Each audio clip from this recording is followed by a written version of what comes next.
Is Walgreens the sign of a classic value trap, or is it an undervalued business hoping to turn around? Hey guys, hope you're doing well out there. Today we are taking a look at Walgreens Boots Alliance, ticker symbol WBA. This one reported earnings before the bell this morning, and shares are reacting negatively, down 9%. We will dive into their earnings, their press release, and take a look at it from a technical pattern. This one is on a straight line down. We'll see if Walgreens has any hopes of recovery anytime soon.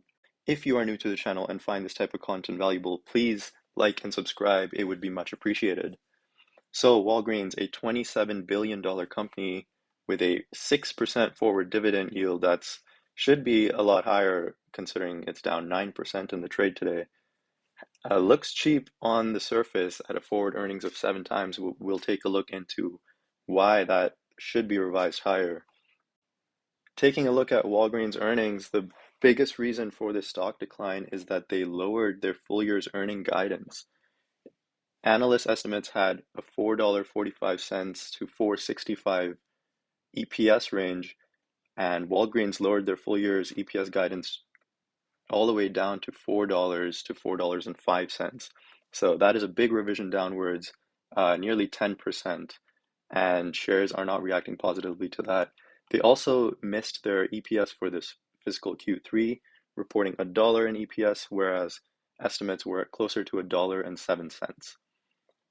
Taking a look at some highlights from this recent quarter, they are experiencing a nearly 20% headwind from significant lower COVID-19 vaccines.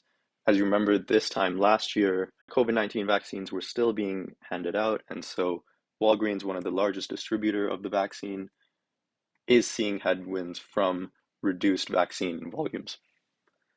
They also completed their full acquisition of CareCentrix, a healthcare solutions provider, for approximately $380 million this quarter. As we saw, they lowered their guidance. Walgreens is investing in cost savings, and their target increased from $3.5 billion up to $4.1 billion in total savings, and they're aiming to turn around their US healthcare path to profitability soon. Taking a look at Walgreens' current portfolio, they have their core retail pharmacy, which is the largest segment of their business. However, they are looking to transfer more into a healthcare segment, turning more of their US retail pharmacy locations into more of doctors' offices through the acquisition of VillageMD, CareCentrix, and Shields. They are looking to diversify more into a healthcare portfolio, and this is causing a significant headwind to their EPS. Taking a look at their earnings, we can see sales were up roughly 9% year over year. This is the 3 months ended May 31st, and these numbers are in millions. So they reported sales of $35.4 billion this recent quarter, up 9%. Gross profit up roughly in line with that, up 9% as well, up from 26 billion up to 28.8 billion. Gross profit remained in line at 6.5 billion. SG&A did tick up quite a bit, up from 7 billion up to 7.1 billion. And you see that flowed down into their operating loss, which increased from a loss of 320 million nearly up to 500 million this recent quarter. On a 9 months basis, this does not paint a pretty picture. As 9 months ended May 31st in 2022, they were making a profit of 2.2 billion. However, now they've turned to an operating loss of 6.4 billion.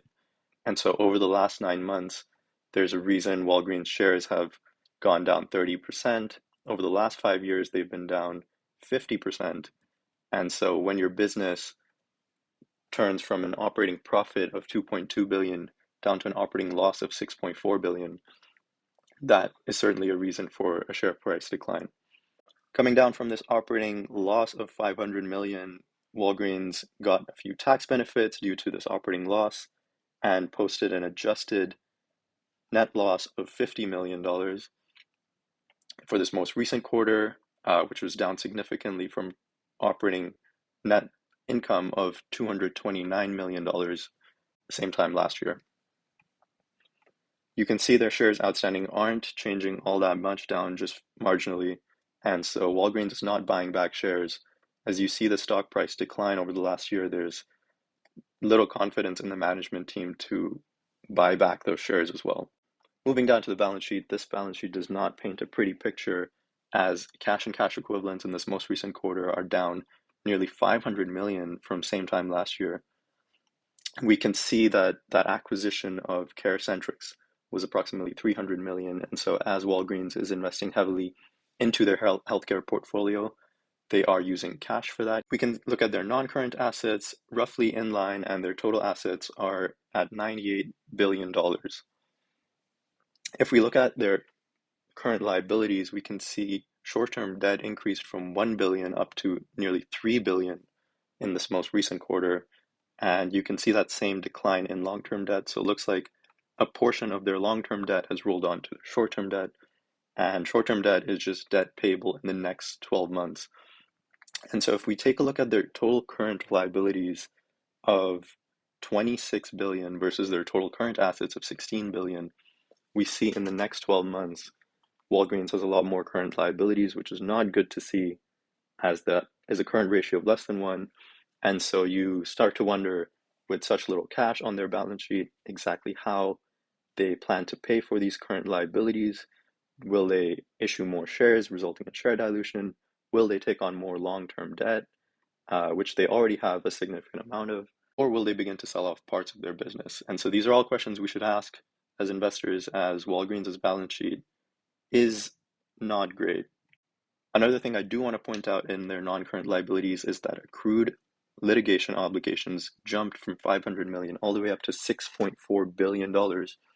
One reason for that is Walgreens finds itself in a ton of settlements and lawsuits from US government, and one of the most recent ones is this 500 million opioid settlement, where Walgreens was accused of dispensing millions of potentially harmful opioids into communities across New Mexico.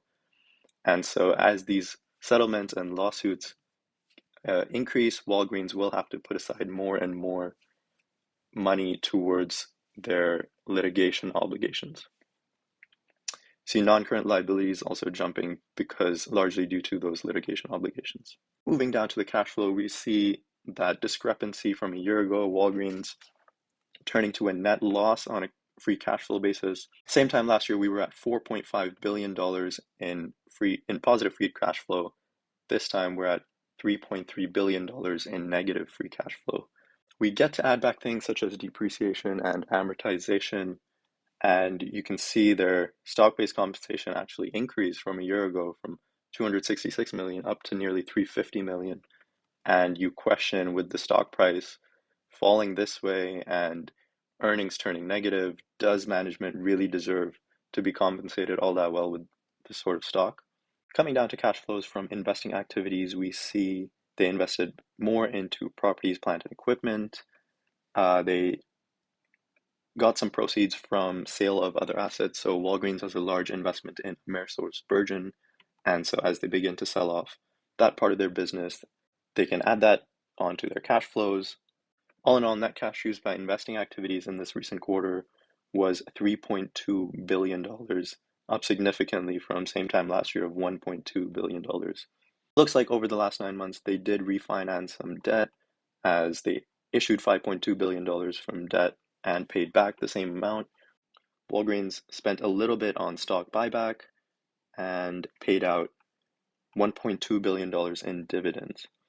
All things considered, Walgreens is investing heavily into their healthcare portfolio and need to see that part of their business turn to profitability soon, as they are bleeding cash from an operating basis.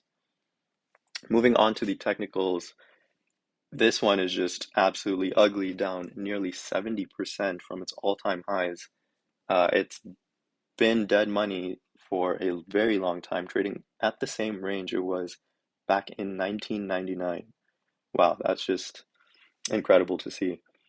And so while this one does look juicy from a forward dividend basis, it is the sign of a classic value trap because you see capital depreciation.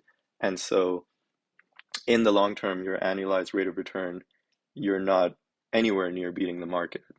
In terms of a support and resistance level, this one is basically in free fall, and it's hard to call this support even down here at 26. But if you are looking to get into this name, I would suggest waiting for a bottom, maybe closer to this $25 level. In terms of me, I would steer clear from Walgreens from a technical perspective until I see it making a bottom and reverse trend. That was Walgreens Boots Alliance for you guys. A classic value trap, in my opinion. While the forward yield is nice, they are bleeding money from an operating basis. And until I see a few quarters of operating profitability, until I see their healthcare portfolio turn profitable, until I see management make cost cuts that reflect in their statement of cash flows, until I see their balance sheet improve, I would steer clear from this one. Let me know your thoughts on Walgreens Boots Alliance in the comments below. Do you think this is a buy, hold, or sell at these levels? Thanks so much for listening, and I'll see you guys in the next video.